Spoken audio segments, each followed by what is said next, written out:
ዳኒና ጽጌዬ እንግዲህ ለምን ጠፉ? መቼ ነው አንድ ላይ የሚመጡት ብለን ስንጠይቅ ለነበረው መልስ እንግዲህ ዛሬ ይዤላችሁ መጥቻለሁ ማለት ነው። ጽጌና ዳንዬ ከረጅም ጊዜ በፊት በኋላ እንግዲህ በአንድ ላይ ብቅ ብለዋል። ከዚህ በፊት በጣም ብዙ ቪዲዮዎች ይሰራ ነበረ። በጣም ደስ ይሉ ነበር። ቲክቶክ ላይም ዩቱብ ላይም አንድነታቸው በጣም ደስ ይለን ነበረ። ግን በምን እንደሆነ ባናቅም ሰው ልጅ ሆኖ ሳይጋጫ የሚኖር ሳይጣላ የሚኖር ሳይታረቅም እንደዛው ደግሞ ጥፋቱን አውቆ ይቅርታ ሳይጠይቅም የሚኖር ሰው የለም እና በምን እንደተለያዩ ወይም ደግሞ በምን እንደተራራቁ ባናቅም በቲክቶክም በላይቭም በሁሉም ነገር ጠፍተዋል እና አንድ ላይ እንግዲህ ብዙዎቻችን ዳኒዬን ላይቭ ላይ ስናስጨንቀው ነበረ።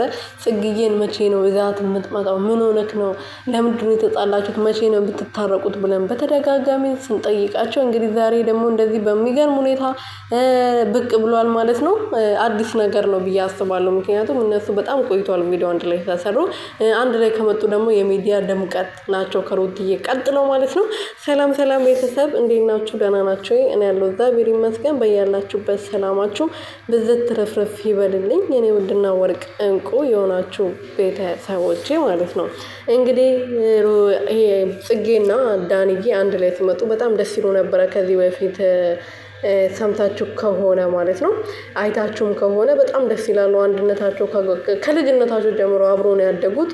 አሁን ደግሞ በምን ምክንያት እንደሆነ አይታወቅም ተራርቋል እና ቪዲዮ ለምን አንድ አይሰሩም? ለምን አንድ ላይ አይመጡም? አበሻ ቀሚስ በተለይ ብዙ ጊዜ ጽጌና ዳኒ ነበረ የጽጌን እንትን ሲያስተዋውቁ የነበረው ማለት ነው። እና አሁን ደግሞ ዳንዬ እንደምታዩት ከሩትዬ ጋር ነው። ከሩትዬ ጋር ፏፍሽ እያለ ነው።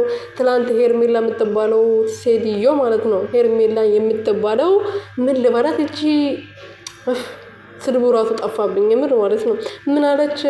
ሩትዬ እርጉዝ ነች፣ እርግዝናው ተረጋግጧል ብሎ ሄዶ ሲናግሯት ልጁ እውነትም እርጉዝ ልትሆን ትችላለች፣ ግን የአብርሃም አይደለም አለች።